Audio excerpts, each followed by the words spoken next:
শুভ সকাল সবাইকে। তোমাদের সবাইকে নিয়ে আজকের এডুকেশন অনলাইন অনুষ্ঠান শুরু করছি। গতকাল যেরকম বলেছিলাম, একটা অদ্ভুত রকমের দোলাচলের মধ্যে থেকে আমরা যাচ্ছি এখন। কারণ আমরা দু ধরনের বক্তব্য এখন শুনতে পাচ্ছি সোশ্যাল মিডিয়াতে বা মিডিয়াতে বা খবরের কাগজেও তোমরা দেখতে পাবে। একদিকে WHO বলছেন যে 2022 সাল থেকে সব কিছু ঠিকঠাক হয়ে যাবে, অর্থাৎ 21-এর মধ্যে করোনার প্রকোপ কমবে।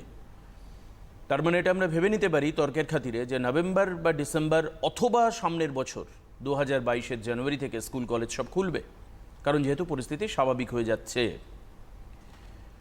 আবার ঠিক এর একটা পুরোপুরি 180 ডিগ্রি ঘুরে গিয়ে আরেকটা মতামত, যেটা কালকেই আমরা অনুষ্ঠান করছিলাম খবরে, যে যেখানে তৃতীয় ঢেউ আসার সম্ভাবনা রয়েছে সারা ভারতবর্ষে, ডেফিনেটলি পশ্চিমবঙ্গেও, এমনকি ইভেন বলা যেতে পারে পুরো গোটা দুনিয়ায়। তবে এটা একটু তোমাদেরকে বলে রাখি যে আমেরিকান এবং ইউরোপিয়ান কান্ট্রিতে সেখানে থার্ড ওয়েভ অলরেডি এসছে।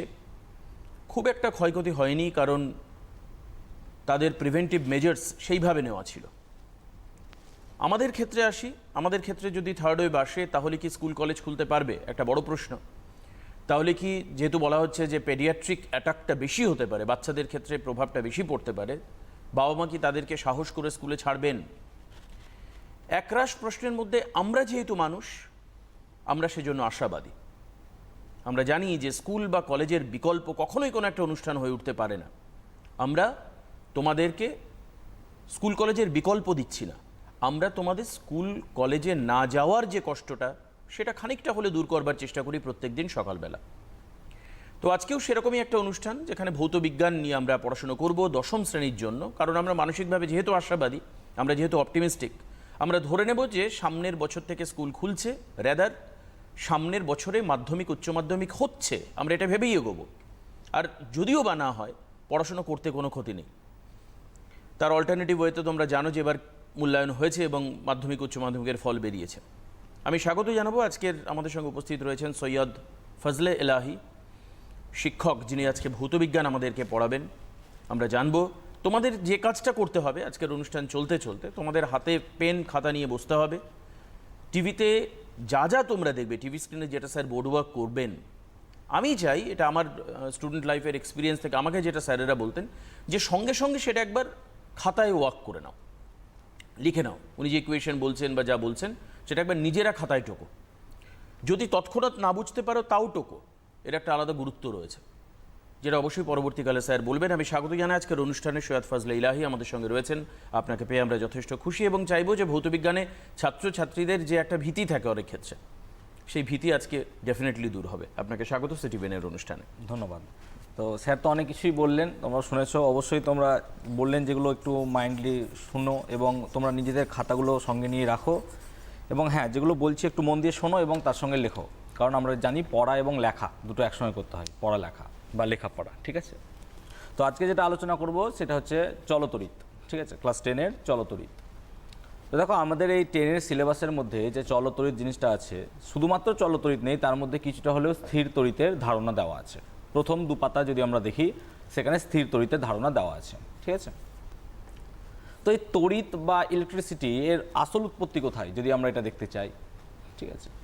তো প্রায় 600 খ্রিস্টাব্দে বিজ্ঞানী থেসেল, ঠিক আছে, তিনি প্রথম দেখলেন যে অ্যাম্বার এক প্রকার পদার্থ, ঠিক আছে, অ্যাম্বারকে যদি পশম, ঠিক আছে, পশমের সঙ্গে ঘষা হয়, রাব করা হয়, তাহলে সেই পশম বা সেই অ্যাম্বার কি হচ্ছে, কাগজের টুকরোকে আকর্ষণ করার ক্ষমতা লাভ করছে, ঠিক আছে? এটা তিনি দেখলেন। তারপর প্রায় 1600 খ্রিস্টাব্দে উইলিয়াম গিলবার্ট প্রথম তিনি দেখলেন কি, যে অ্যাম্বার পশম নয়, এরকম অনেকগুলো পদার্থই আছে যাদের মধ্যে এরকম রাব বা ঘর্ষণ বা ঘষলে পড়ে, ঠিক আছে, বাই ফ্রিকশন, যদি ঘষা হয় তাহলে তারা এরকম আকর্ষণ বা বিকর্ষণ ক্ষমতা লাভ করছে, ঠিক আছে?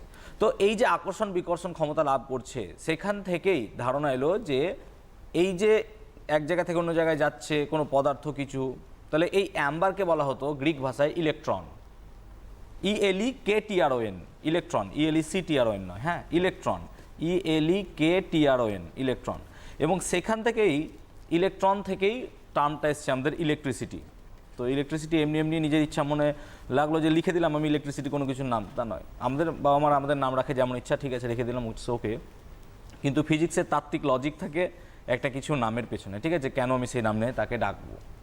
তো সেই 600 খ্রিস্টাব্দ থেকে আজ পর্যন্ত ইলেকট্রিসিটি নিয়ে প্রচুর ডেভেলপড হয়েছে, এবং ইলেকট্রন বা ইলেকট্রিসিটির এই জায়গাটাই গণ্ডি নেই। আমাদের সকলের মোবাইল পকেটে বা এনিহোয়ার যে কোনো জায়গায় ইলেকট্রিসিটি ছাড়া আজকাল আমরা একদমই অচল, তাই না? তো এই তড়িৎ যদি আমরা দেখি ইলেকট্রিসিটি, সেই ইলেকট্রিসিটিকে তাহলে আমরা দুই ভাগে ভাগ করব, ঠিক আছে? তাহলে তড়িৎ ইলেকট্রিসিটি এটাকে আমরা দুই ভাগে ভাগ করব, একটা হচ্ছে স্থির তড়িৎ আর একটা হচ্ছে চলতড়িৎ।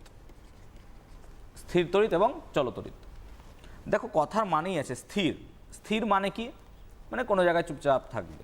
ধরো কোনো একটা যদি প্লাস্টিক নিই, suppose this is a plastic, any kind of plastic. এই প্লাস্টিকের মধ্যে যদি কিছু পরিমাণ কি নেওয়া হয়, ধরো প্লাস বা কিছু আধান যদি এর মধ্যে দেওয়া হয়, না কিছু কারোর সঙ্গে ঘষা হয়, ঠিক আছে, তাহলে এখানে যে তড়িৎটা উৎপন্ন হবে সেই তড়িৎটা সেই উৎপত্তি স্থলেই সীমাবদ্ধ থাকবে, ও বাইরে বেরিয়ে যাবে না, ও অন্য কোথাও যাবে না। তাহলে উৎপত্তি স্থলে যে তড়িৎ আমার সীমাবদ্ধ থাকে তাকে কি বলবো? স্থির তড়িৎ, কারণ সেই জায়গাটায় চুপচাপ স্থির হয়ে বসে আছে। চলতড়িৎ কী হতে পারে? তুমি যদি এটা তামা দিয়ে তৈরি একটা দণ্ড নাও বা any kind of sheet, whatever you can say, SHWT sheet, হ্যাঁ, তো তামা দিয়ে যদি কোনো পদার্থ নাও, তাহলে দেখা যাবে যদি এখানে তুমি কোনো একটা প্লাস চার্জ দাও, সেটা থ্রু আউট এর মধ্যে ঘুরে বেড়াবে।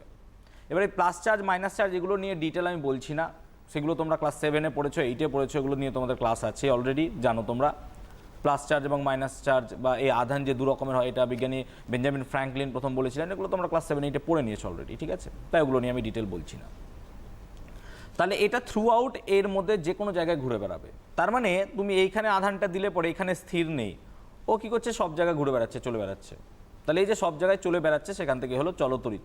আমাদের বেসিক এই চ্যাপ্টারটার নাম কারেন্ট ইলেকট্রিসিটি। চলতড়িৎ হলেও স্থির তড়িতের সামান্য পরিমাণ ছোঁয়া বা অল্প পরিমাণে স্থির তড়িৎ দেওয়া আছে, সেই কারণে আমরা মোটামুটি এটাকে বলছি তড়িৎ বা ইলেকট্রিসিটি, ঠিক আছে? ইলেকট্রিসিটি বলে আমরা শুরু করব, চলতড়িৎ নয়, কারণ চলতড়িতের সঙ্গে সঙ্গে স্থির তড়িৎও তার মধ্যে কিছুটা পরিমাণ দেওয়া আছে, ঠিক আছে? তো আমরা এই যে প্লাস বা মাইনাস এগুলো বলছি আধান। আধান কাকে বলে? অনেকে এই সংজ্ঞাটাই লিখতে পারে না, আধান কাকে বলে, মাথা চুলকে যায় যে কি লিখবো, আধান কাকে বলে, হোয়াট ইজ, স্যার তো আধান আধান বলে যায়, আধান কাকে বলে? দেখো তড়িতের বাহককে আমরা বলি আধান। তড়িৎ যারা বহন করে নিয়ে যায়, মানে তড়িৎ শক্তি বা তড়িতের বাহক এক জায়গা থেকে আরেক জায়গায় যে তড়িৎ যাচ্ছে সেটা বহন করে নিয়ে যাচ্ছে আধান। আধান দুই রকমের হতে পারে, নেগেটিভ আবার পজিটিভ। নেগেটিভ আধানকে তুমি ইলেকট্রন বলতে পারো, পজিটিভ আধানকে তুমি প্রোটন বলতে পারো, ফর সে যে জাস্ট বলো যদি তুমি। দুই রকমের আধান আছে। তো আমরা বাড়িতে যে ইলেকট্রিসিটি দেখি সেখানে শুধুমাত্র ইলেকট্রনই এক জায়গা থেকে অন্য জায়গায় তড়িৎ নিয়ে যায়, প্রোটনের এখানে কোনো একটা গুরুত্বপূর্ণ ভূমিকা থাকে না, সেটা আস্তে আস্তে চ্যাপ্টার পড়লে বোঝা যায়, ঠিক আছে? তো এই স্থির তড়িৎ সংক্রান্ত প্রথম যে সূত্র বা স্থির তড়িৎ সংক্রান্ত একটা ফেনোমেনোলজিক্যাল যে ল আছে, সেই সূত্রটা বিজ্ঞানী কুলম্ব প্রথম দিয়েছিলেন। ফেনোমেনোলজিক্যাল মানে কি? আগে আমরা ফেনোমেনা দেখি, তারপর সেই সূত্রটাকে বানাই। মানে আমি ঘটনাটাকে আগে দেখব যে এই হচ্ছে, তারপর সেখান থেকে সূত্রটা আমি বানাবো। এমন নয় যে মাথার মধ্যে আমার অদ্ভুত দৈব শক্তি চলে এলো দিয়ে আমি সূত্রটা বানিয়ে ফেললাম, না। ফেনোমেনোলজিক্যাল মিনস আমি আগে জিনিসটা দেখব, দেখার পর সেটা নোট ডাউন করে তারপর সেখান থেকে তত্ত্ব বা সূত্র আবিষ্কার বা হোয়াট এভার বানাবো, ঠিক আছে? তো যদি দুটো আধান, একটা Q1 এবং আর একটা Q2, দুটো আধানকে যদি তুমি এখানে রেখে দাও পাশাপাশি, এবং দুটো আধান যদি স্থির হয়, কথাটা মাইন্ডলি মনে রাখবে, এবং তাদের মধ্যে সংযোজক রেখার দৈর্ঘ্য যদি বা সংযোজক রেখা যদি আর দূরত্বে হয়, তাহলে দুটো স্থির এবং বিন্দু আধান, স্থির আধানটা অবশ্যই হতে হবে এবং তার সঙ্গে বিন্দু আধান হতে হবে, এটা কিন্তু মাইন্ডলি মনে রাখবে। এই দুটো টার্ম না লিখলে কিন্তু কুলম্বের সূত্র পুরোপুরি ভুল। তাহলে স্থির আর বিন্দু আধান। বিন্দু আধান বলতে কি বোঝায়? দেখো আধান বড় বড় হতে পারে, বড় বড় ইন দ্য সেন্স, ধরো তুমি একটা ফুটবল নিয়েছো, ফুটবলের মধ্যে কিছুটা পরিমাণ আধান দিয়ে দিয়েছো, তাহলে সেটা অনেক বড় বডি, তাহলে এগুলোকে আমরা বিন্দু আধান কি করে ধরবো? তো বিন্দু আধান আমরা এভাবে নিতে পারি, যেমন পৃথিবীকে কি আমরা কখনো বিন্দু আকারে কল্পনা করতে পারি? নো, উই কান্ট, কারণ পৃথিবী এত বড়। কিন্তু পৃথিবী আর সূর্যের মধ্যে যে দূরত্ব, সেটা এতটাই বড় বা এতটাই বেশি দূরত্ব যে সূর্য তুলনায় পৃথিবীকে একটা বিন্দু বস্তু হিসেবে তুলনা তখন করা যেতে পারে। অর্থাৎ দুটি বস্তুর মধ্যে যখন দূরত্ব অনেক বেশি হয়ে যাবে, তখন তাদেরকে আমরা বিন্দু আধান বলতে পারি, তাদের ব্যাসার্ধের তুলনায়, ঠিক আছে? তাহলে এই দুটো আধান যদি পরস্পর কোনো একটা মাধ্যমের মধ্যে আর দূরত্বে থাকে, তাহলে এদের মধ্যে একটা আকর্ষণ বা বিকর্ষণ বল কাজ করবে। এই আকর্ষণ বা বিকর্ষণ বলের মান তাদের আধান দ্বয়ের গুণফলের সমানুপাতিক। অর্থাৎ এই যে আধান দুটো আছে তাদের গুণফলের সমানুপাতিক হবে। যত আধানের মান বাড়াবে তত ফোর্স তত বাড়বে, তাই না? And is proportional to 1/r², মানে দূরত্বের বর্গের ব্যস্তানুপাতিক। অর্থাৎ তুমি দূরত্ব যত বাড়াবে বর্গ আকারে তার কমতে থাকবে, মানে দ্বিগুণ হলে 4 গুণ কমে যাবে ফোর্স, তাই তো? স্কোয়ার আকারে আছে। তাহলে এই এফ সমানুপাতিক এখন কি লেখা যেতে পারে? Q1Q2/r²। কিভাবে? তোমরা যৌগিক ভেদের নিয়ম জানো। এ সমানুপাতিক যদি বি হয় এবং এ সমানুপাতিক যদি সি হয়, ঠিক আছে, বিসি, তার মানে এ সমানুপাতিক বিসি হলে পরে এখান থেকে লেখা যায় কি ডাইরেক্টলি এইরকম। ভালো ছেলে, ঠিক আছে? এটা যৌগিক ভেদের নিয়ম। বি আর সি যদি এর বাঁ দিকে থাকে একসঙ্গে এটা করা যায়, ঠিক আছে? তোমরা পড়বে ভেদ বা ভ্যারিয়েশনে। তাহলে এখানে দেখো তাই আমরা পেলাম Q1Q2/r², সিম্পল, তাই না? এবার এই সমানুপাতিক চিহ্নটাকে যদি তুমি তাড়াও তাহলে এখানে কি থাকে? একটা ধ্রুবক। সেই ধ্রুবকটাকে আমি কে ড্যাশ দিয়ে লিখলাম। এই যে কে এর মাথায় একটা দিয়েছে, এই কে ড্যাশ, এটা ঠিক আছে? কে ড্যাশ Q1Q2/r²। এই কে ড্যাশটা হচ্ছে সমানুপাতিক ধ্রুবক। কে ড্যাশটাকে আমরা বলবো কি? সমানুপাতিক ধ্রুবক, কনস্ট্যান্ট। এটা কি কি বিষয়ের উপর নির্ভর করে? দুটো বিষয়ের উপর নির্ভর করবে। একটা হচ্ছে মাধ্যমের উপর, কোন মাধ্যমে রেখেছো তুমি, মাধ্যমের উপর, ঠিক আছে? কোন মাধ্যমে তুমি তাকে রেখেছো, মাধ্যমের উপর। আর 2 নম্বর একক ব্যবস্থা, কোন ইউনিট সিস্টেম তুমি ইউজ করছো তার উপর ডিপেন্ড করবে। একটা হচ্ছে মাধ্যম আর একটা হচ্ছে একক ব্যবস্থা। তাহলে এই কে ড্যাশটা এবার আমরা নিয়ে আলোচনা করব যে কি কি বিষয়ের উপর নির্ভর করছে, ঠিক আছে? আশা করি তোমরা সকলে টুকে নিয়েছো এটা, ঠিক আছে? একটু দেখে নেবে। তাহলে কে ড্যাশ নিয়ে আমরা আলোচনা করবো এবার, বলছিলাম যেটা, ঠিক আছে? কে ড্যাশটা কি তাহলে দেখো। তাহলে যদি আমরা সিজিএস সিস্টেমের ক্ষেত্রে আসি, কেন আমি এক্ষুনি বললাম তোমাদেরকে যে কে ড্যাশটা একক ব্যবস্থার উপর নির্ভর করে। তো আমাদের প্রচলিত 2 রকমের একক ব্যবস্থা আছে, একটা হচ্ছে সিজিএস আর একটা হচ্ছে এসআই। তা যদি সিজিএস প্রসেস বা সিজিএস পদ্ধতিতে দেখি তাহলে এই কে ড্যাশটাকে লেখা হয় 1/k দ্বারা। কে ড্যাশটাকে লিখবো আমরা 1/k দ্বারা, যেখানে এই কে মানে হচ্ছে পরাবৈদ্যুতিক ধ্রুবক বা ডাই ইলেকট্রিক কনস্ট্যান্ট। তাহলে এটাকে বলবো পরাবৈদ্যুতিক ধ্রুবক বা এটাকে বলবো dielectric constant. K dash equal to 1/k, এটাকে পরাবৈদ্যুতিক ধ্রুবক। একজন ফোনে রয়েছেন, আমি কি ফোন নেব? হ্যাঁ হ্যাঁ, তো বেশ, কে রয়েছে ফোনে? হ্যালো হ্যালো, নমস্কার, আমি হিরণময় পাল বলছি ননগর থেকে। হিরণময়, কোথা থেকে বলছো? ননগর। বেশ, বলো কি প্রশ্ন তোমার? আমি আগে স্যারকে প্রথমেই নমস্কার এবং গুড মর্নিং স্বাগত জানাবো। হ্যাঁ, আমার কোশ্চেনটা বলছি যে কুলম্বের সূত্রটা একটু জানতে চাই, বুঝতে পেরেছেন? হ্যাঁ বোঝা গেছে, ঠিক আছে। আচ্ছা, স্যার বলে দেবেন। হ্যাঁ, থ্যাংক ইউ। তোমাকে এক্ষুনি বললাম কুলম্বের সূত্রটা যদি একটু আগেই দেখো, সেখানে এফ সমানুপাতিক Q1Q2/r² লিখেছিলাম, মানে Q1Q2, এবং এফ সমানুপাতিক 1/r² লিখেছিলাম। সেখান থেকে পেয়েছিলাম এফ সমানুপাতিক Q1Q2/r², এবং এটাই আমি বলে দিয়েছিলাম তখন যে দুটি বিন্দু আধান স্থির অবস্থায় যদি পরস্পর তাদের কেন্দ্রের সংযোজক রেখা আর হয় বা সংযোজক দূরত্ব আর হয়, তাহলে তাদের মধ্যে যে আকর্ষণ বা বিকর্ষণ বল কাজ করবে সেই আকর্ষণ বা বিকর্ষণ বলের মান আধান দ্বয়ের গুণফলের সমানুপাতিক এবং তাদের মধ্যবর্তী দূরত্বের বর্গের ব্যস্তানুপাতিক। ওই আগে যে দুটো কথা বলে দিলাম যে স্থির হতে হবে এবং দুটো বিন্দু আধান হতে হবে। স্থির মানে কি? যে আধান চলছে তার উপর কুলম্বস ল অ্যাপ্লাই করতে পারবে না, স্থির থাকতে হবে, ঠিক আছে? স্থির থাকতে হবে। আর বিন্দু আধান অবশ্যই নিতে হবে, বড় বড় চার্জের ক্ষেত্রে তখন ভেক্টর সাম নিতে হবে আমাদেরকে, ওগুলো ক্লাস 12-এ আছে, বড় জিনিস, ঠিক আছে? আমি বলছি না এখন, কারণ কি অনেক বড় যদি আধান হয় সেখানে আধানের সিস্টেম তৈরি হয়ে যায়। এই আধানের সিস্টেমের ক্ষেত্রে প্রত্যেকটা আধানের সঙ্গে আরেকটা আধানের বিয়োগ, মানে ফোর্সগুলো কী করতে হয়? যোগ করতে হয়। তো সেটা খুব জটিল প্রসেস হয়ে যায়, তাই আমরা বিন্দু আধান দিয়ে অনেক সিমেট্রি জাতীয় প্রসেসে এটাকে আমরা অ্যাপ্লাই করি, ঠিক আছে? আশা করি তোমার উত্তর পেয়েছো তুমি। আচ্ছা, তাহলে কে ড্যাশ সমান 1/k, যেখানে বলছিলাম কে হচ্ছে পরাবৈদ্যুতিক ধ্রুবক, ঠিক আছে? তাহলে এখন সূত্রটা কি হবে সিজিএস পদ্ধতিতে?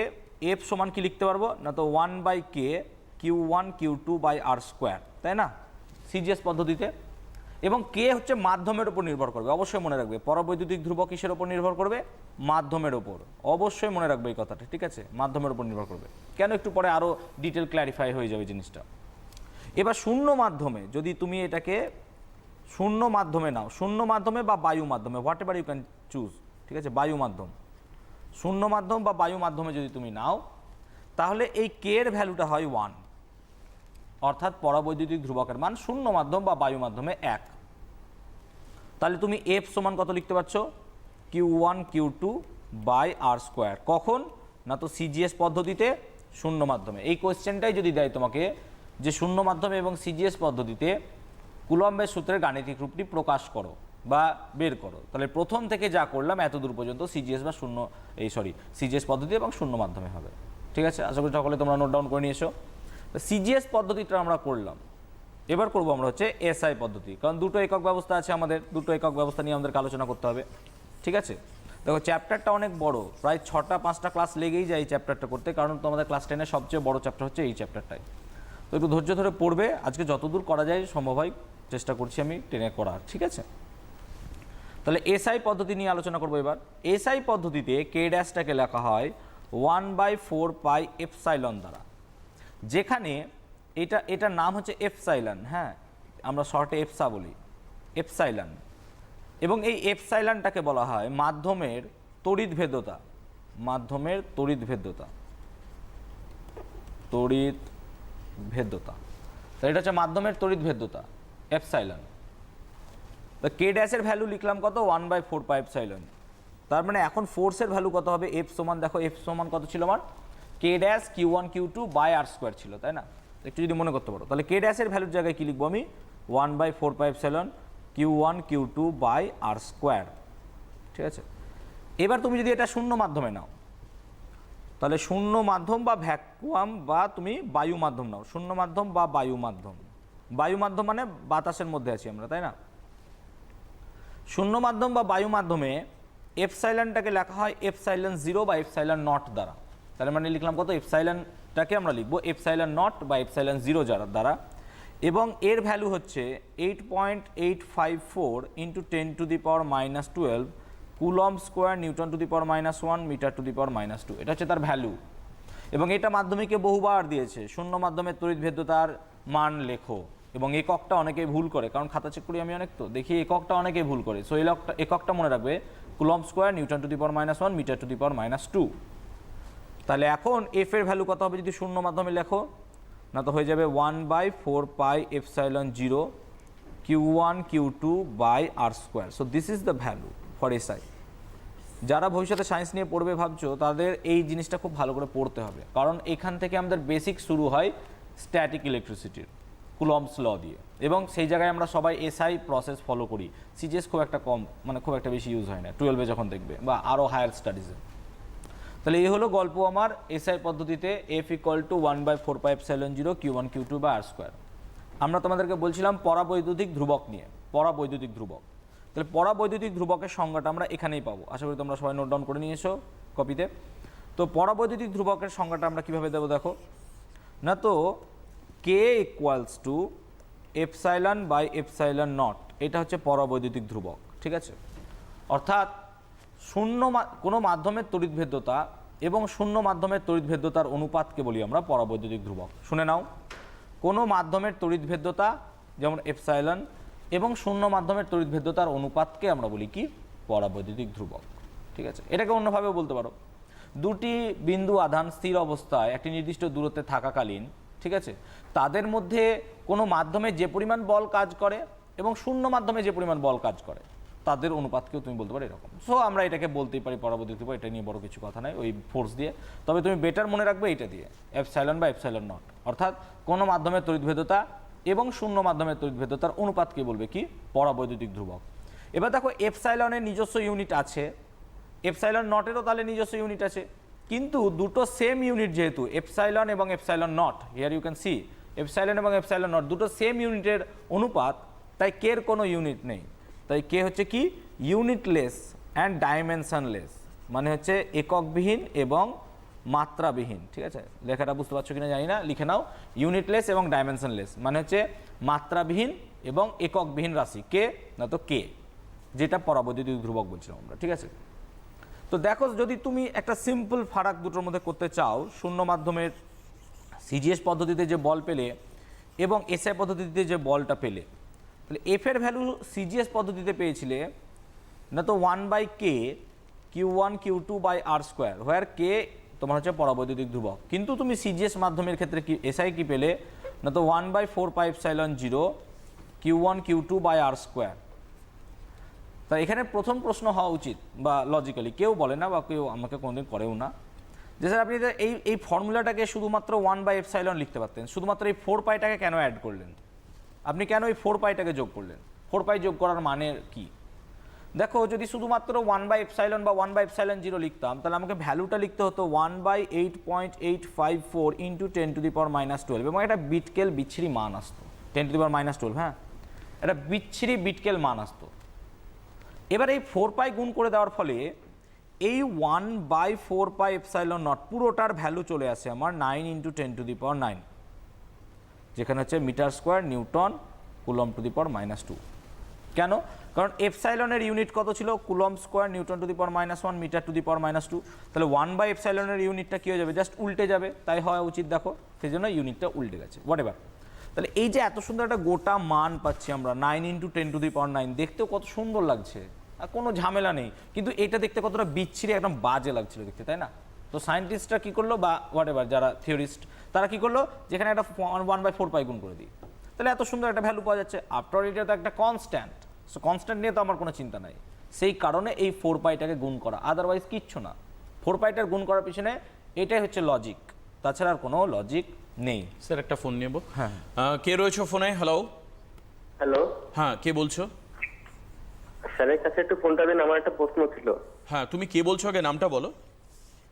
আমি চৌবিরা থেকে কুন্তল গোস্বামী বলছি। কুন্তল বলছো, বেশ, বলো কুন্তল, কি প্রশ্ন তোমার? হ্যালো, কুন্তল বলো, কি প্রশ্ন তোমার, শুনছি। কুলম্বের সূত্রটা স্যার আর একবার বুঝিয়ে দেবেন? আবার আরেকবার বলো। যেটুকু শোনা গেছে ফোন কেটে গেছে। উলম্ব সূত্র নিয়ে মনে হয় কিছু। কুলম্বের সূত্র দেখো, যদি বলো আবার কুলম্বের সূত্র বলতে বললাম, এক্ষুনি দুবার রিপিট না, করলাম। আমি একটা কথা বলে দিই, যেহেতু বারবার করে বলা হচ্ছে কুলম্বের সূত্র, তোমরা একটা কাজ করবে, ইউটিউবে যাবে, সিটিভিএন এর ইউটিউব পেজে গিয়ে এই প্রোগ্রামটাকে আজকে ডেট দিয়ে সার্চ করবে। আজকে 27 তারিখ, 27 আগস্ট 2021, এডুকেশন অনলাইন বলে সার্চ করলে অনুষ্ঠানটা আবার বেরিয়ে যাবে। তোমরা এখন যেটা স্যার পড়াচ্ছেন সেই ফলো থ্রু করো, যেটা বোঝানো হয়ে গেছে অলরেডি সেটা আবার রিপিট জানতে চেও না। হ্যাঁ, একই সূত্র যেটা রিপিট হলে তোমাদেরই লস, কারণ সময়টা আমি নষ্ট হবে। সময় নষ্ট হবে, তুমি আমাকে আর বেশি কিছু বুঝতে পড়াতে পেরেছি। পারবে না। ইউটিউবে গেলে এই প্রোগ্রামটাই আবার পাবে। উনি প্রথম থেকে শুরু করে একদম শেষ পর্যন্ত অনুষ্ঠানটা আমরা আপলোড করে দিই তোমাদের সুবিধার জন্য। তোমরা পরবর্তীকালে সেখান থেকেও আবার নোট ডাউন করে নিতে পারবে, তাহলে তোমাদের অসুবিধা নেই। বেশ, আর এছাড়াও কিন্তু তোমরা ফেসবুক লাইভেও এখন দেখতে পারো, কারণ যেহেতু অনলাইন যুগে এখন হয়তো বাড়িতে বসে টিভিতে অনেক সময় দেখা সম্ভব হয় না, যারা বাইরে বাইরে থাকছো বা পড়তে যাচ্ছ বা ইত্যাদি, তারা শুধুমাত্র টেলিভিশনে নয়, তোমরা ফেসবুকে তোমাদের যে মোবাইল ফোন রয়েছে সেখানেও তোমরা কিন্তু এর লাইভ অনুষ্ঠানটা দেখতে পারবে। Thank you very much phone করবার জন্য, প্রশ্ন করবার জন্য। যদি কিছু জানবার থাকে যে এইটা কেন হলো, এই ইকুয়েশনটা কেন হচ্ছে, তাহলেই তোমরা ফোন করো। স্যারকে অনুরোধ করবো এগোনোর জন্য। ঠিক আছে, চলো। আচ্ছা, তাহলে তড়িৎ ক্ষেত্র নিয়ে এবার আলোচনা করবো, ঠিক আছে? কুলম্বের সূত্র দিলাম। তো দেখো, তড়িৎ ক্ষেত্রের আগে কুলম্বের সূত্রটা যদি একবার লিখে ফেলি, তাহলে কত হয়? 1/4πε0। না তো, ধরো দুটো আধান আছে, একটা ক্যাপিটাল কিউ, একটা স্মল কিউ, তাহলে এরকমভাবে লেখা যায় ক্যাপিটাল কিউ স্মল কিউ। যেখানে আমরা Q1 Q2 লিখছিলাম, সেখানে ক্যাপিটাল কিউ স্মল কিউ লিখছি। মানে কি, যদি একটা ক্যাপিটাল কিউ আধান হয় আর একটা আধান হয় তোমার স্মল কিউ, তাহলে এদের মধ্যে যে আকর্ষণ বা বিকর্ষণ হবে, হোয়াট এভার, এটা নিয়ে আমি বলছি। এবার দেখো, এই ইকুয়েশনটাকে আমরা এইভাবে লিখতে পারি, কিভাবে?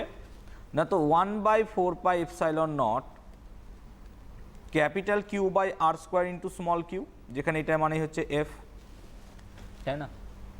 এবার তুমি যদি একটু ভালো করে দেখো, তাহলে এই যে টার্মটা 1/4πε0 কিউ বাই আর স্কোয়ার, এই টার্মটা শুধুমাত্র ক্যাপিটাল কিউবের ওপর ডিপেন্ড করছে এবং কোন মাধ্যম আছে সেই মাধ্যমের ওপর নির্ভর করছে, আর কোনো কিছুর উপর নির্ভর করছে না। অর্থাৎ ক্যাপিটাল কিউ এবং মাধ্যম, এই দুটো ছাড়া কোনো কিছুর উপর নির্ভরই করছে না। তুমি দেখো, এই টার্মটাকেই নতুন একটা নাম দেওয়া হলো তড়িৎ ক্ষেত্র বা তড়িৎ ক্ষেত্র প্রাবল্য। তড়িৎ ক্ষেত্র প্রাবল্য, ইলেকট্রিক ফিল্ড ইন্টেন্সিটি। জিনিসটা কি যদি প্র্যাকটিক্যালি বুঝি, ধরো তোমার এখানে একটা চুম্বক রেখেছো, ম্যাগনেট, নর্থ সাউথ পোল বিশিষ্ট একটা ম্যাগনেট। এবার এই ম্যাগনেটের আশেপাশে তোমার কি হয়, একটা ম্যাগনেটিক ফিল্ড বা তড়িৎ চৌম্বক ক্ষেত্র তৈরি হয়। এবং এখানে যদি তুমি একটা ফেরাস বা লোহাকে আনো, সে কী করবে? আকর্ষণ করবে। তুমি যদি খুব ভালো করে অবজার্ভ করো, সেই লোহাটাকে একটা নির্দিষ্ট দূরত্ব নিয়ে যাওয়ার পর তার উপর আর আকর্ষণ বল কাজ করে না, তাই না? আমি এখানে যে একটা ম্যাগনেটকে প্লেস করি এইভাবে, এর আশেপাশে একটা অঞ্চল জুড়ে কি হবে? আকর্ষণ বা বিকর্ষণ বল কাজ করবে। কিন্তু একটা নির্দিষ্ট দূরত্ব যাওয়ার পর, অনেক দূর নিয়ে চলে গেলাম আমি, আকর্ষণ বা বিকর্ষণ বল কাজ করছে না। তার মানে তার আকর্ষণ বা বিকর্ষণ করার ক্ষমতাটা একটা নির্দিষ্ট অঞ্চল জুড়ে, তাই না, একটা নির্দিষ্ট অঞ্চল জুড়ে। তাহলে সেই অঞ্চলটাকেই আমরা বলি চৌম্বক ক্ষেত্র। সিমিলারলি একইভাবে এখানে যদি আমি একটা প্লাস কিউ আধানকে রাখি, তাহলে তার আশেপাশে কী হবে, একটা ক্ষেত্রের সৃষ্টি হবে, আশেপাশে একটা ক্ষেত্রের সৃষ্টি হবে, তাই না, একটা অঞ্চল। সেই অঞ্চলটা এরকম নাও হতে পারে, অন্যরকম হতে পারে, হোয়াট এভার, আমি ধরছি এরকম, তাই না, এইরকম ধরছি আমি। তাহলে একটা নির্দিষ্ট অঞ্চল জুড়ে তার আকর্ষণ বা বিকর্ষণ বল কাজ করবে, তার বাইরে গেলে পরে হবে না। তার প্র্যাকটিক্যাল বা তার থিওরিটিক্যাল প্রুফ আমি একটু পরে দিচ্ছি। এবার তাহলে এই যে অঞ্চল জুড়ে আকর্ষণ বা বিকর্ষণ বল কাজ করছে, তার এটাকেই বলবো আমরা কি, তড়িৎ ক্ষেত্র। এবার এই তড়িৎ ক্ষেত্রের মধ্যে যদি আমি কোনো একটা আধান স্মল কিউকে প্লেস করি, ধরো এখানে একটা স্মল কিউ আধানকে আমি রাখলাম, তাহলে এরা কি করবে, এবার আকর্ষণ বা বিকর্ষণ হোয়াট এভার তাদের যা মন যায় সেটা করবে। এই আকর্ষণ বিকর্ষণ করবে, তাহলে এই স্মল কিউটা যদি না থাকতো তাহলে আকর্ষণ বিকর্ষণ থাকতো না, তাহলে এই তড়িৎ ক্ষেত্রটাই শুধু উপস্থিত থাকতো। তাহলে এই কিউটার ভ্যালু যদি 1 হয়, অর্থাৎ কিউ এর ভ্যালু তুমি যদি 1 ইউনিট নাও বা একক আধান, কথাটা শুনে নেবে, স্মল কিউ যেটাকে তুমি নিয়ে আসছো অন্য কোনো ক্ষেত্রে, সেই নিয়ে আসা আধানটা যদি অন্য ক্ষেত্রে নিয়ে আসছো, সেই আধানটার যদি মান হয় একক 1 কুলম্ব ধরো, তাহলে সেক্ষেত্রে আমার কি হবে, যে পরিমাণ বল কাজ করবে তাকেই বলবো তড়িৎ ক্ষেত্র প্রাবল্য। সংজ্ঞাটা শুনে নাও। না তো কোনো তড়িৎ ক্ষেত্রের মধ্যে একক ধনাত্মক আধানের ওপর যে পরিমাণ বল প্রযুক্ত হয়, কোনো তড়িৎ ক্ষেত্রে একক ধনাত্মক আধানের উপর যে পরিমাণ বল প্রযুক্ত হয় তাকেই বলবো আমরা কি, তড়িৎ ক্ষেত্র প্রাবল্য বা ইলেকট্রিক ফিল্ড ইন্টেন্সিটি। এবং এই টার্মটাকে আমরা লিখবো ই দ্বারা, এই টার্মটাকে আমরা লিখবো ই দ্বারা। এবার দেখো এফ ফোর্স একটা ভেক্টর রাশি, তাই না, তার মানে ইলেকট্রিক ফিল্ড ইন্টেন্সিটি বা তড়িৎ ক্ষেত্র প্রাবল্য হচ্ছে ভেক্টর রাশি, মনে রাখবে। তাই এটা কোশ্চেন দিতে পারে, বা আমি আমার যখন পরীক্ষা নিই তখন এই কোশ্চেনগুলো দিই, ঠিক আছে, যে তড়িৎ ক্ষেত্র প্রাবল্য স্কেলার রাশি বা ভেক্টর রাশি। তো অনেকেই পারে না হয়তো, তো ক্লাসে এগুলো মন দিয়ে একটু শুনতে হবে। বইয়ে সব কিছু থাকবে না, বইয়ে সব কিছু থাকবে না, তোমাদেরকে তার বাইরেও কিছু জিনিস পড়তে হবে, ঠিক আছে। অনেকে হয়তো এরপর 11 বা 12-এ গিয়ে তোমরা জয়েন্ট বা ইঞ্জিনিয়ারিংয়ের জন্য বিভিন্ন প্রিপারেশন নেবে, তখন হয়তো বিভিন্ন কোচিং ইনস্টিটিউট বা বিভিন্ন জায়গায় বা বাড়িতে বসে পড়াশোনা করবে, তখন এই কনসেপ্টগুলো যেন ছোট ছোট তোমাদের কাছে ক্লিয়ার থাকে, নতুন করে যেন কিছু না শিখতে, এই ছোট ছোট কনসেপ্টগুলো, আর কিছু না, ঠিক আছে। হিউজ থিওরি তো তোমরা তখন গিয়ে পড়বে। ওকে, তাহলে এটাই বলছিলাম আমরা ইলেকট্রিক ফিল্ড ইন্টেন্সিটি। তাহলে এর এবার কি দেখবো আমরা, একক বা মাত্রা কি হয়, ঠিক আছে। তাই তড়িৎ ক্ষেত্রের একক বা তড়িৎ ক্ষেত্রের মাত্রা। চলো, তো তড়িৎ ক্ষেত্রের যদি সংজ্ঞাটা দেখি আমরা, তাহলে কি বলেছিলাম, যে একক ধনাত্মক আধানের উপর কোনো তড়িৎ ক্ষেত্রে যে পরিমাণ বল প্রযুক্ত হয়, তার মানে লেখা যায় এফ সমান কিউ ইন্টু ই, যেখানে ই হচ্ছে তড়িৎ ক্ষেত্র প্রাবল্য। কেন, তুমি যদি একটু সমীকরণটা দেখো, এফ সমান এখানে একটা টার্ম লিখেছিলাম, সেটার নাম দিয়েছিলাম ই, এবং বাইরে একটা স্মল কিউ ছিল। আগের ইকুয়েশনটা মনে করো, তাই না, এখানে হয়তো দেখতে অসুবিধা হচ্ছে তোমাদের, আরেকবার লিখে দিচ্ছি। এফ সমান ই, এরকম একটা ব্র্যাকেট টার্ম লিখেছিলাম, ইন্টু কিউ হলো, তাহলে ইটা ব্র্যাকেটের টার্ম, তার মানে ই সমান আমরা কি লিখতে পারি, এফ বাই কিউ, তাই না, ই সমান আমরা লিখতে পারি এফ বাই কিউ। তাহলে দেখো এফ এর ইউনিট কি, তুমি যদি দেখো এফ এর ইউনিট হচ্ছে নিউটন, আর কিউ এর একক কুলম এসআই পদ্ধতিতে, তাহলে তড়িৎ ক্ষেত্র প্রাবল্যের একটা একক হচ্ছে নিউটন পার কুলম। কিন্তু এখান থেকেই যদি আমরা দেখো উভয় মানে ওপরে আর নিচে যদি মিটার গুণ করে দিই, তাহলে লেখা যায় coulomb metre newton metre, metre metre কেটে যায়। এবার এই নিউটন মিটার এটা মানেই হচ্ছে জুল, তাই না, আমরা পড়ে নিয়েছি অলরেডি, এই নিউটন মিটার মানেই হচ্ছে joule by coulomb into metre, এটা পড়ে থাকে। এবার এই জুল পার কুলম্ব এটা মানেই হচ্ছে ভোল্ট, একটু পরেই পড়াবো, ঠিক আছে। জুল পার কুলম্ব মানে ভোল্ট, তাহলে জুল পার কুলম্ব মানে যদি ভোল্ট হয়, তাহলে দেখো আলটিমেটলি ইউনিটটা হচ্ছে ভোল্ট পার মিটার। তাহলে তড়িৎ ক্ষেত্র প্রাবল্যের একটা ইউনিট নিউটন পার কুলম্ব, ভেরি গুড। তার সঙ্গে সঙ্গে ভোল্ট পার মিটার ইউনিটটাও কিন্তু গুরুত্বপূর্ণ, এটা আমরা ম্যাক্সিমাম ক্ষেত্রে ইউজ করি, ভোল্ট পার মিটার। এটা গেল এসআই। সিজিএসে কি হবে, সিজিএস হবে ডাইন বাই ইএসইউ বা ডাইন পার ইএসইউ, আর এখানে লিখবো স্ট্যাট ভোল্ট পার সেন্টিমিটার। তাহলে এই ইউনিটটায় সিজিএসে কি হবে না, তো স্ট্যাট ভোল্ট বাই সেন্টিমিটার বা পার সেন্টিমিটার। তাহলে একক সম্বন্ধে ধারণা এলো। এবার পড়বো আমরা ডাইমেনশন। আমি এই জায়গাটা একটু মুছে দিচ্ছি, হ্যাঁ একটু টুকে নাও, স্ট্যাট ভোল্ট পার সেন্টিমিটারের জায়গাটা এটা। তাহলে ডিমেনশন কি হবে না, তো ই সমান আমরা জানি এফ বাই কিউ। তাহলে এফ এর মাত্রা কি, ফোর্সের মাত্রা হচ্ছে M L T to the power -2, আর কিউ এর মাত্রা হচ্ছে আইটি।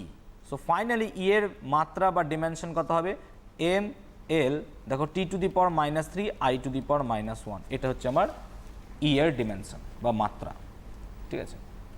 তাহলে এই তড়িৎ ক্ষেত্র কত দূর পর্যন্ত বিস্তৃত থাকতে পারে, তাই না? এটা আমাদের কোয়েশ্চেন, একটু আগে বলছিলাম যে অঞ্চলটা কত বড় হতে পারে। দেখো যদি তুমি থিওরিটিক্যালি দেখো, থিওরিটিক্যালি এই অঞ্চলটা হচ্ছে অসীম জায়গা পর্যন্ত বিস্তৃত, অসীম পর্যন্ত। কেন? তুমি যদি একটা সিম্পল লজিক দিই, দেখো ম্যাথমেটিক্যাল লজিক, আমরা জানি F equal to 1/4πε0 Q1 Q2 by R square, what. F যেখানে আছে সেখানে তো ফিল্ড থাকবে, স্বাভাবিক না? এবার দেখো এফ এর ভ্যালু তোমার তখনই 0 হবে যদি আর এর ভ্যালু ইনফিনিটির কাছাকাছি হয়। কেন? 1/∞ মানে 0। তার মানে আর এর ভ্যালু যত ইনফাইনাইট অসীমের দিকে যাবে তত তোমার এফ এর ভ্যালু কী হবে? 0-র দিকে যাবে। এটা তো লজিক হওয়া উচিত, ম্যাথমেটিক্যালি তো তাই বলছে আমাকে, তাই না? কারণ 1/∞ মানে কত? 0।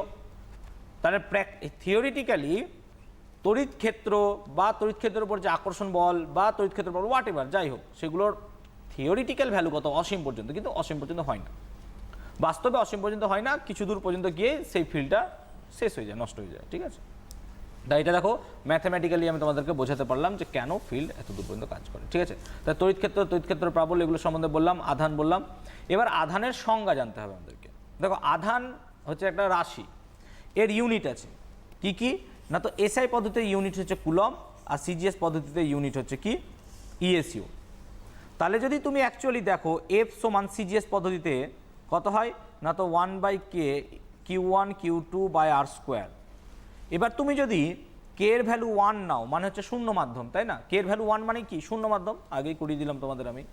তুমি যদি তার সঙ্গে এফ সমান নাও 1 ডাইন এবং তার সঙ্গে Q1 equal to Q2 equal two যদি কিউ নাও এবং আর এর ভ্যালু যদি 1 সেন্টিমিটার নাও, তাহলে কি হয় দেখো 1 equal to 1/1 into Q into Q by 1 square, that means Q square equal to 1।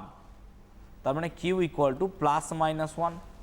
এখান থেকে আমরা আধানের ইএসইউ এর সংজ্ঞা দেব। সংজ্ঞাটা কি না, তো দুটো স্থির বিন্দু আধান যদি পরস্পর শূন্য মাধ্যমে 1 সেন্টিমিটার দূরত্বে থাকে, একটা কথা বলা হলো না, দুটি স্থির বিন্দু আধান এবং সমজাতীয় ও সমমানের। কেন? কারণ দেখো এখানে আমরা সমজাতীয় সমমানটা চুজ করে নিয়েছি, because Q1 Q2 equal to Q ধরে নিয়েছি।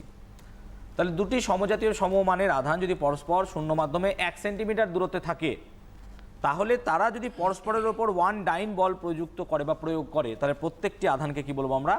1 ইএসইউ। এ হচ্ছে সিম্পল সংজ্ঞা, বই আছে পড়ে নেবে, সিম্পল। এবার আমরা কি করতে পারি? এটাকে এসআই পদ্ধতিতে নিতে পারি। এসআই পদ্ধতিতে কি হবে না, তো এফ ইকুয়াল টু 1/4πε0 যদি শূন্য মাধ্যম নাও, Q1 Q2 by R square. দেখো তোমার টার্গেট হচ্ছে তোমাকে আনতে হবে কিউ স্কোয়ার ইকুয়াল টু 1। তাহলে এই জিনিসটা যদি তোমাকে আনতে হয় কিউ স্কোয়ার ইকুয়াল টু 1, তাহলে দেখো সামহাও তুমি জানো এটার ভ্যালু 9 × 10⁹, তাই না? এটার ভ্যালু তুমি জানো 9 × 10⁹। ইউনিট লিখছি না, আমি শুধু ভ্যালু লিখছি, ইউনিট লিখছি না, শুধু ভ্যালু লিখছি। এবার তোমাকে ধরতে হবে কি Q1 equal to Q2 equal to Q, আর এর ভ্যালু 1 মিটার। এবার দেখো এটা 1 আনতে গেলে সামহাও ফোর্সটাকে আমাকে ধরতে হবে কত? 9 × 10⁹ নিউটন, তবেই এটা কেটে কুটে 1 হয়, আদারওয়াইজ নয়। কেন দেখো না, তো যদি ভ্যালুগুলো পরপর বসাই, 9 × 10⁹ equal to 9 × 10⁹ into Q by 1 square, তাহলে দেখো পড়ে থাকছে আমার Q square equal to 1 implies that Q equal to +-1। তাহলে এখান থেকে আমরা পাবো সংজ্ঞাটা কি না, তো দুটি স্থির সমজাতীয় সমমানের বিন্দু আধান যদি পরস্পর 1 মিটার দূরত্বে থাকে এবং তারা যদি পরস্পরের উপর 9 × 10⁹ নিউটন বিকর্ষণ বল প্রয়োগ করে। কেন হলো দেখো, সেইটাই বললাম আমি, 9 × 10⁹ নিউটন বিকর্ষণ বল কাজ করবে, তাই না? তবেই কি হবে? প্রত্যেকটি আধান হবে 1 কুলম্ব। এছাড়াও তড়িৎ বিশ্লেষণ প্রক্রিয়ায় আধানের কুলম্বের আর একটা একক দেওয়া হয়, সেই এককটা কি না, তো সিলভার নাইট্রেট দ্রবণে যে পরিমাণ তড়িৎ চালালে ক্যাথোডে 0.00118 0.01118 এরকম কিছু, ঠিক আছে? এখানে লিখে দিই 0.01118 গ্রাম ক্যাথোডে কী হয়? সিলভার অধক্ষিপ্ত হয়। তাহলে এই যে পরিমাণ তড়িৎ গেলে পরে এটা অধক্ষিপ্ত হবে, তাকেই বলতে পারি আমরা কি? 1 কুলম্ব। ঠিক আছে, তাহলে আশা করি কুলম্বের কনসেপ্টটা ক্লিয়ার হলো, বা এই এককগুলোর কনসেপ্ট তোমাদের ক্লিয়ার হলো। এছাড়াও সিজিএস এবং এসআই ইউনিটের ক্ষেত্রে যে relation 1 coulomb equal to 3 × 10⁹ ESU, এটা মনে রাখবে, এটা অনেক সময় পরীক্ষায় দেয়, কুলম্ব আর ইএসইউ এর মধ্যে সম্পর্ক। 1 কুলম্ব ইকুয়াল টু 3 × 10⁹ ইএসইউ। ঠিক আছে। আচ্ছা, এবার আমরা আলোচনা করব সেটা হচ্ছে তড়িৎ বিভব বা ইলেকট্রিক পোটেনশিয়াল। বিভব, ঠিক আছে, বিভব নিয়ে আলোচনা করব।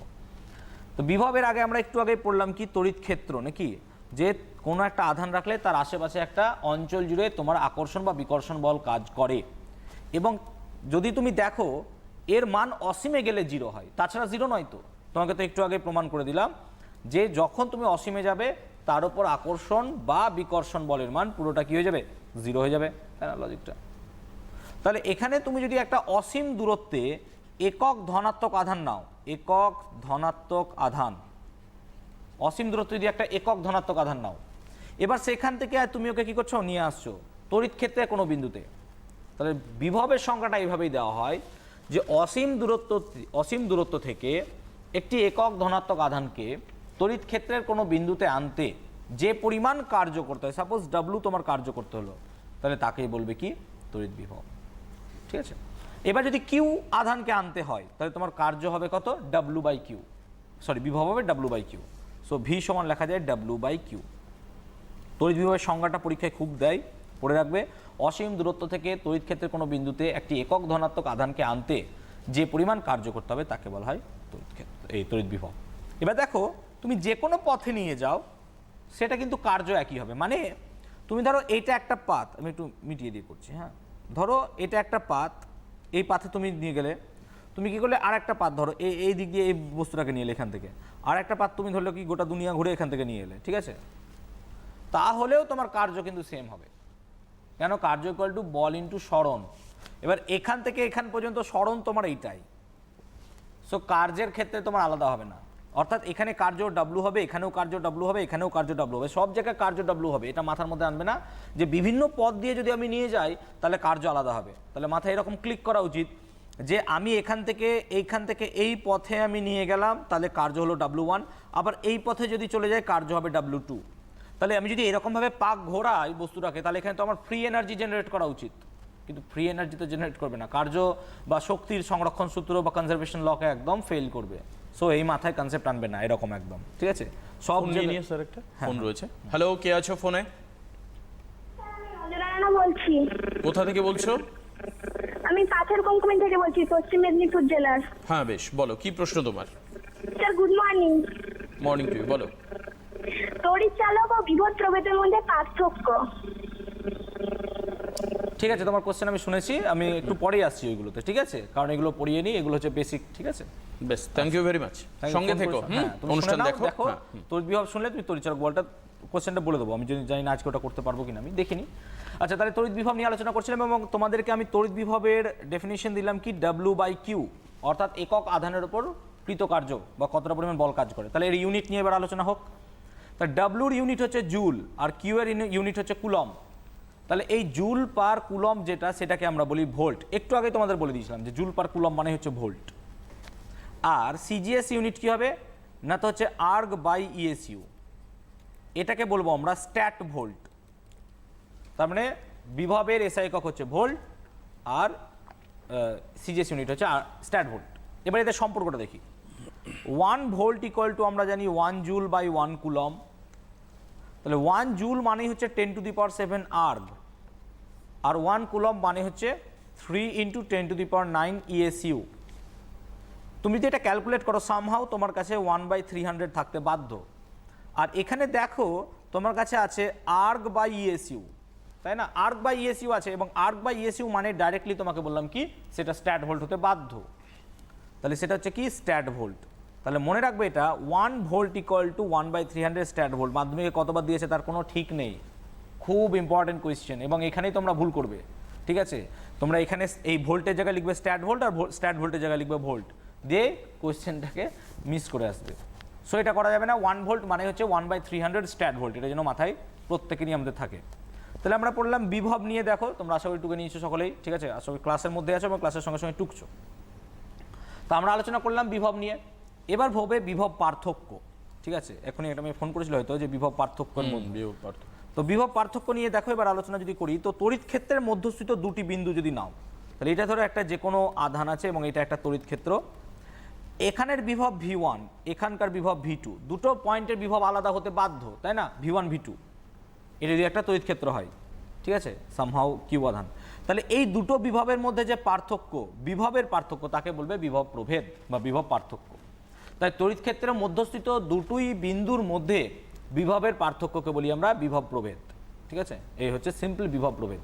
তো আজকে তড়িৎচালক বলটা নিয়ে আমি আলোচনা করতাম না, কারণ কি আমরা পরপর এই যেহেতু একটার সঙ্গে একটা লিঙ্ক আছে, এরপর আমরা প্রবাহ মাত্রা চলে যায়, মানে আমি যেভাবে পড়াই, ঠিক আছে। তো একটা কোয়েশ্চেন এলো যেহেতু, সেই জন্য বলি, দেখো তড়িৎচালক বল কি, যদি তুমি এটা একটা সেল বা ব্যাটারি নাও, যে কোনো একটা সেল, তাহলে সেলের দুটো পোর্ট থাকে, একটা হচ্ছে প্লাস পোর্ট আর একটা হচ্ছে মাইনাস পোর্ট। তাহলে এই প্লাস পোর্ট আর মাইনাস পোর্ট, এইটা এবার কি করি আমরা, ব্যাটারির সঙ্গে কোনো একটা যন্ত্র, ধরো সামহাও একটা বাল্ব জ্বালাবো বা বাতি জ্বালাবো, কানেক্ট করে আমরা সেটাকে কি করি, বাতি জ্বালাই। এবার তুমি যদি কি করো, এটাকে না করো, এই বাতিটাকে না জ্বালাবে, তাহলে এটাকে বলা হয় মুক্ত বর্তনী, অর্থাৎ কোনো বর্তনী কানেক্টেড নাই, সার্কিট তোমার ক্লোজ হয়নি, মুক্ত ওপেন সার্কিট আছে। মানে কি, কোনো জায়গায় ধরো কানেকশন যাচ্ছে, তুমি সেই জায়গার তারটাকে কেটে দিলে, সো যদি সেই তারটা কেটে দাও তাহলে কি হবে, সেটা ওপেন সার্কিট বা মুক্ত বর্তনী। এই মুক্ত বর্তনীতে কোনো কোষের দুই প্রান্তের বিভব পার্থক্যকে বলবো আমরা তড়িৎচালক বল।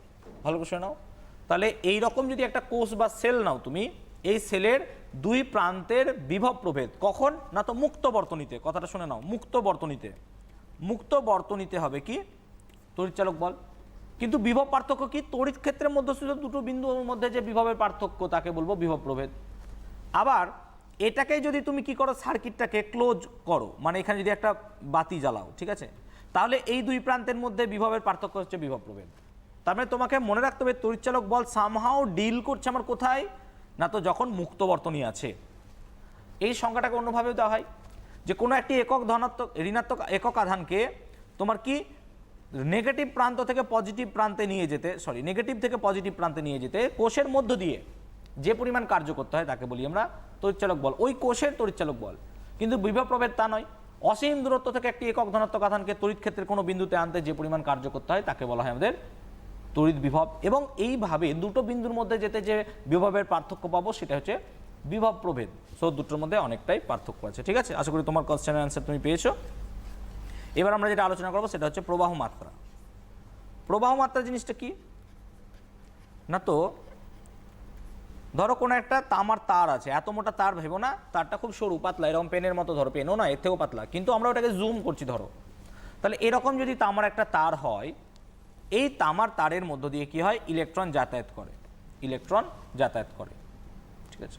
তো ইলেকট্রন যখন এরকমভাবে যাচ্ছে, তাহলে এই ক্ষেত্রফলের মধ্য দিয়ে প্রতি একক সময়ে বা প্রতি সেকেন্ডে যতটা আধান যাবে, যতটা আধান মানে যত পরিমাণ আধান যাবে, তাকে বলবো প্রবাহ মাত্রা। মানে প্রবাহ মাত্রার সংজ্ঞাটা এইভাবে দেওয়া হতে পারে, আধান বাই সময়, তোমার যত পরিমাণ আধান যাবে একক সময়, তাকে বলা হয় প্রবাহ মাত্রা। তাহলে প্রবাহ মাত্রাটাকে লিখি আমরা আই দ্বারা, এবং আই সমান হয় কত, কিউ বাই টি। অর্থাৎ প্রবাহ মাত্রা হচ্ছে একটি নির্দিষ্ট প্রস্থচ্ছেদের মধ্য দিয়ে প্রতি একক সেকেন্ডে যতটা পরিমাণ আধান যাবে, তাকে বলবো তোমার প্রবাহ মাত্রা। বেশ, আজকে এই অবধি থামতে হবে আমাদের, কারণ একেবারে সময় আর নেই হাতে। আবারও সামনের ক্লাসের জন্য অপেক্ষা করতে হবে। ডেফিনেটলি আমরা স্যারের জন্য অপেক্ষা করে থাকবো, কারণ এত সুন্দর উনি আজকে পড়ালেন পুরো। আশা করি তোমরা বুঝতে পেরেছো, না হলে আমি আগেই তোমাদেরকে বলেছি যে অনুষ্ঠানটা অবশ্যই সোশ্যাল মিডিয়াতে আপলোড থাকছে, সিটিভিএন ইউটিউব পেজে গেলে অবশ্যই তোমরা এই অনুষ্ঠানটা আবার খুঁজে পাবে, আবার আরেকবার রিপিট করো, তাহলে বুঝতে সুবিধা হবে। অনেক ধন্যবাদ স্যারকে, নমস্কার সবাইকে।